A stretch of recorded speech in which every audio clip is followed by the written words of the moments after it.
So, where I know that you started to not only redefine ritual for yourself, but then also to start to bring it into your community and to support others. How did that transition start to take place? Like, did you first kind of get more comfortable with ritual and ceremony in your own life? And what shape did that take, either in your own trans journey or in your own kind of life journey of different milestones that you were moving through? And then how did you decide to then start to kind of bring it out to others and support them? Yeah, so for me, ritual really started in my life, like at that point when I started to become spiritual, and I very quickly started to experiment with different types of ritual and different types of spell work, which sort of necessitates ritual, and like I was sort of like, okay, like what if I'm doing ritual with the moon? What if I'm casting spells? What types of ritual does that require? I'm reading tarot now. What type of ritual does that require? What rituals do I want to have with my cards or around readings, or things like that? And then very, very quickly people started asking me for ritual. It was like much faster than I ever would have, like, I guess, intended. But people were like, I see you're doing a thing and I need it. Like I was in grad school, so we were all fucked, like everybody's just struggling.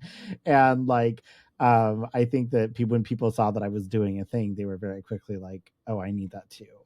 And so people started asking me for ritual, and I started to provide what I felt I could, very simple things, and continue to learn. And I was continuing to I was taking a lot of classes in tarot. I was doing a lot of ritual with other people who were leading, and I was learning about that.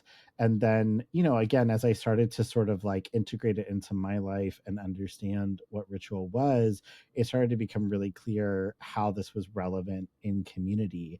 And this was also during it was during the same time that I was like receiving my calling to be a gender doula.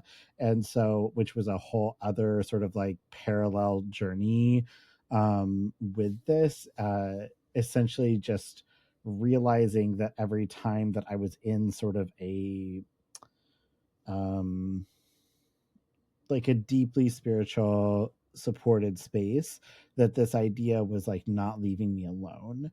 And so even though I was in grad school and I had sort of like I was pursuing my like lifelong dream of being a professor and all of these things, it was starting to become very clear that I was being called to this other thing. And so as I was conceiving of what a gender doula would even do, ritual was a part of that. And then I went to my doula training, and my doula mentors both incorporate ritual into their full spectrum birth work. And so it sort of became baked into the DNA of what I do. But yeah, it was a very much like a process where it was kind of like practicing and experiencing and doing and being asked, and all of those things weaving together into a more robust practice.